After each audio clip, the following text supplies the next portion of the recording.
Hey everybody, how's it going? Hopefully y'all are having a great day. In today's video, I wanted to cover a topic that was recommended to us by one of our viewers. Nikita writes, by the way, you're very punctual in uploading. Please make a video on how to be punctual because I am very tardy. Well, Nikita, I'm happy to help. I would say punctuality and being on time for me really comes down to three separate things. The first thing is I plan from the end and work my way backwards. Number two is I set checkpoints for myself as I'm getting ready. And number three, I try to eliminate as much decision fatigue as possible. So let's go into each of those. When I plan to go somewhere or be somewhere at a certain time, I work my way backwards from the time that I want to get there, right? And usually as a pro tip here, I try to arrive 15 minutes early to whatever it is I'm doing, right? Whether that's to be on time for work, whether that's to show up to a party, whether that's to just go to a friend's house. I try and show up 15 minutes earlier, at least I plan to. And then from there, I work my way backwards. So if I'm at the door of wherever I'm trying to go, 15 minutes before I need to get there, let's say it takes me, let's work with an actual time here so that way it's a little bit easier to follow. Let's say I need to be somewhere at 10 a.m. Let's say it's breakfast or whatever, right? So I need to be somewhere at 10 a.m., right? Automatically chop it down to 9:45 because I always want to get there 15 minutes early, right? You're not always going to get there 15 minutes early, trust me. Things are going to come up. You're going to get stuck in traffic, whatever the case may be. You may see an old friend and you want to chat with them for 5 or 10 minutes, right? In any case, usually you end up using the 15 minutes and you get there right on time or just a little bit before. So want to get somewhere at 10, let's work backwards, chop off 15 minutes. Now we need to get there at 9:45. Let's say it also takes me 15 minutes to drive there, right? So now 9:45, I need to leave my house and be in my car by 9:30, right? So let's say it takes 5 minutes for me to, get out the door, put on my shoes, get into the car, start it up, put in the GPS, right? So now I need to be out my door by 9:25. Let's say it takes 25 minutes to get ready, right? I want to shower, I want to get dressed, do my hair, put in my contacts.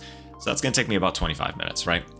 Since that process is a long time frame, I'm going to add an extra 5 minutes in for myself, right?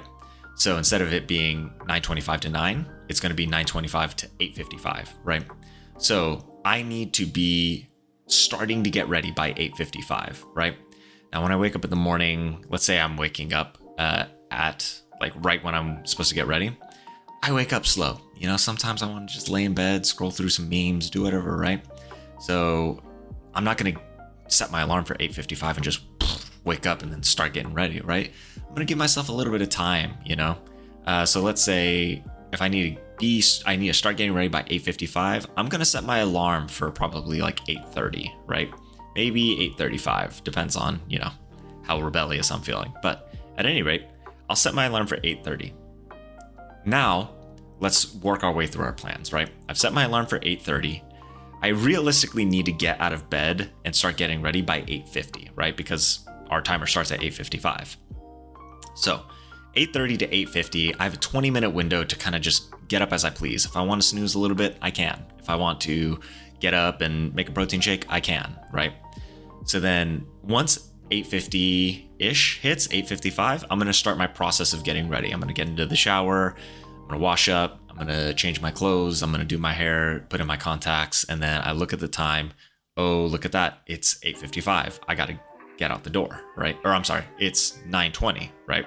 So get in my car, get down there. It's 9:25 now. It takes me 15 minutes to get there, right? So that's going to be 9:40. So I've got there 9:40. So remember, we gave ourselves an extra 15 minutes. We're now actually 20 minutes ahead of schedule because we gave ourselves another 5 minutes in our process of getting ready, right? The 25 minutes to shower, put on our clothes, contacts, things like that. So that's what I mean, how I work my way backwards from the time I'm supposed to be there and kind of plan out my morning of when I need to wake up. And giving yourself an extra 5 or 10 minutes on processes that you think will take you more than 30 minutes, I would say is a good idea, right? You're going to be late. You're going to inevitably just start scrolling through your phone or doing whatever, right? Now, you'll notice I broke that up very specifically, and that bleeds into the second point, which is set checkpoints for yourself, right? So some people do this different ways. I do it mentally, personally, and I just kind of keep an eye on the clock. Some people set alarms on their phone, right? So if you have to get up, wake up by 8:30, you set an alarm for 8:30 that says get up. you have to set an alarm for 8:50 that says start to get ready, right? Then you set an alarm for 9:20 that says get your shoes on and get out the door. And then you set another alarm for, so every single checkpoint that you set for yourself, you're going to help yourself kind of stay on track, right? Because when you start to get in trouble with time and when you start to get a little bit tardy is when you have a large chunk of time that you don't really have any sort of parameter to keep you in check, right? Whereas if you set multiple small checkpoints, you can kind of see, okay, I'm a little bit behind schedule, or, oh, I'm ahead of schedule. Let's keep up the pace, right? So it gives you a better sense of how you're doing in getting ready. So I think setting checkpoints for yourself is important. It kind of goes hand in hand with working your way backwards from showing up, knocking at the door, to waking up or to starting to get ready, right? So do your best to work your way from end to front, and then make sure you set as many checkpoints as you can. And the final thing is remove decision fatigue, right? Now, for those of you who aren't aware, decision fatigue is this concept that you only give a certain amount of decisions that you can make in a given day before you start to kind of get tired. You're kind of like, screw it, like whatever the case may be, right? So what I do is to not increase the amount of time that I spend picking my clothes. Well, for me, in that example, it's really just picking clothes, but let's say picking shoes that you want to wear. If you have to bring stuff, you have to go into the fridge, you have to go into your closet, whatever the case is to bring stuff, right? Eliminate all that as best possible, right? So the night before, pack it, right?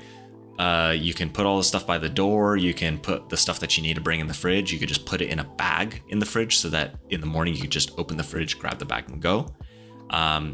Those are small things that you can do to prepare yourself to be ready the day before. In the morning of, I will do in video games, it's called buffering, right? It's when you're in the middle of one action, you are preparing the next action, right? So what I'll do is, if I'm in the shower, I'll be, washing up, but I'm actively thinking, what am I going to wear? I try and think about like the venue. I try and think, is it going to be warm? Is it going to be cold? Whatever the case is. And I'll plan my outfits. I know roughly what I have in my closet, so it's pretty easy for me to plan. So that way, while I'm showering, I can't do anything else, right? It's not like I can start driving while I'm showering. It's not like I can put on my shoes while I'm showering, right? Or else they'd be very wet shoes. But while I'm in the shower, I plan things. So I'll plan my outfit. I'll plan the shoes that I'm going to wear so that when I get out of the shower, I dry myself off and I go, right? I can start changing right away and I can get my outfit on. So helps me for the things that I don't do right away or don't plan, the night before. I guess you could lay out your outfits the night before, but that's something that you could do, or you could buffer while you're in the shower or do something like that. So anyways, just to recap everything, in order to help with your punctuality and help being on time, my first tip is start from the moment that you need to get there, give yourself 15 minutes, and then start working backwards from there, right? Setting major checkpoints for yourself and keeping yourself accountable with those checkpoints is item number 2. And doing your best to eliminate decision fatigue by preparing the night before or buffering some of your planning while you're doing other activities to get ready would be my third tip. So Nikita, hopefully this helps you. I really appreciate you for leaving the comment and always being a consistent viewer. So for that, thank you. If anyone has any other questions, feel free to leave them in the comment section. If you have any recommendations for future videos, feel free to leave them down there as well. And if I think it's a fantastic topic, I'll be more than happy to make a video on it. So without anything else to say, hopefully you all have a great day.